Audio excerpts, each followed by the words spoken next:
से रिलायंस इंडस्ट्रीज की बात करते हैं। सब लोग जानते हैं धीरूभाई अंबानी, उसके बाद मुकेश अंबानी, सब लोग जानते हैं ना। आप बिलीव नहीं करेंगे, this is an amazing fact. सन 2000 की बात करेंगे। सन 2000 में रिलायंस का जो स्टॉक प्राइस था, रिलायंस इंडस्ट्रीज के रिलायंस का जो स्टॉक प्राइस था वो 84 रुपए था, 84 रुपीज ओनली। 84 रुपए से 2022 में इसका स्टॉक प्राइस कितना है? 2631 रुपए। Oh my God.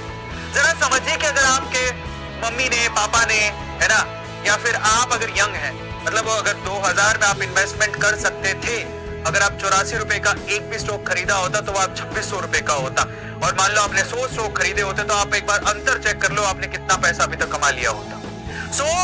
हाँ, लेकिन ये जरूर है 22 सालों में इतना परिवर्तन आया। और ये तो मैं आपको एक फन फैक्ट बता रहा हूँ। लोगों ने 84 रुपए में उस टाइम पे, मान लो किसी ने 1 लाख शेयर्स अगर किसी ने खरीदे होंगे तो आज वो मिलियनर तो आराम से बन गया होगा।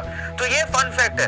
It's a long term game, और लॉन्ग टर्म गेम में आपको थोड़े रिस्क में ज्यादा रिटर्न मिलते हैं। वो कहते हैं ना कि इंसान हो या स्टॉक मार्केट, है ना, रचना रानडे का आपको वो सीन याद होगा, उन्होंने डायलॉग उन्होंने बोला था, अब किसका मुझे पता नहीं, है ना, इंसान हो या स्टॉक मार्केट, जैसे जैसे वक्त आगे जाता है वो ऊपर ही जाता है, isn't it? तो स्टॉक मार्केट एक लॉन्ग टर्म इन्वेस्टमेंट वाला गेम है, जहां पर अगर आपके पास पेशेंस है तो डेफिनेटली आपका पैसा आपको कमा के ही देगा। So don't worry about that. But उसके लिए आपको समझ बूझ रखने की जरूरत है और अच्छा स्टॉक लेके आने की जरूरत है। एक फन फैक्ट और बताता हूँ। तो कभी कभार क्या होता है ना, ज्यादा घुसना भी अच्छा नहीं होता। इतना मत घुसो। इसलिए तो वॉरेन बफेट क्या कहता है, कई लोग कहते हैं ना कि स्टॉक मार्केट की नॉलेज कैसे ले, पता नहीं हमें समझ में आएगा कि नहीं आएगा।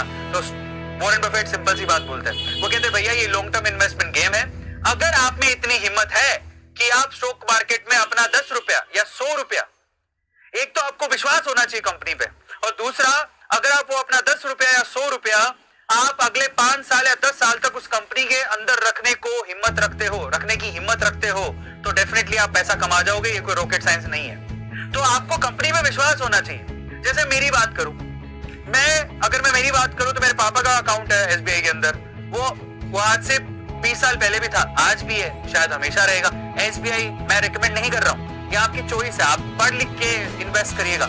लेकिन एसबीआई गवर्नमेंटल बैंक है, isn't it? वो गवर्नमेंट ऑथराइज्ड बैंक है, गवर्नमेंट का प्राइम बैंक है, isn't it? तो आज ही मैंने उसमें इन्वेस्ट करके रखा हुआ, क्योंकि मुझे पता है आज से 20 साल पहले भी पापा का अकाउंट तब था, आज भी वो बैंक वैसा ही, उसकी सर्विसेज वैसी ही हैं, और आगे आने वाले समय में भी होगी, कि गवर्नमेंट अपना बैंक तो बंद नहीं करेगी। तो एसबीआई में इन्वेस्ट कर सकते हैं। तो चूज वाइजली। अगर आप अच्छे से चूज करते हो, लॉन्ग टर्म इन्वेस्टमेंट रखते हो, तो आपको बेनिफिट होना ही है। लेकिन फिर से कह रहा हूं, मैं जितने स्टॉक्स का नाम लूंगा वो मेरी चॉइस है, आप अपनी समझ बूझ से उसमें इन्वेस्ट करिएगा। सेबी भी यही कहती है ना। तो चलिए, तो फन फैक्ट क्या है, कभी कभार कम नॉलेज या बच्चे भी अच्छे स्टॉक पिक कर लेते हैं, और बड़े बड़े समझदार लोग भी अच्छे से स्टॉक पिक नहीं कर पाते, क्योंकि वो अपना कुछ ज्यादा ही दिमाग लगाते हैं। सो अपने को क्या करना है स्टॉक मार्केट में, ऐसा नहीं कि हमने को फन्ने खा बनना है, isn't it? हमें ऐसा कोई जरूरत नहीं है।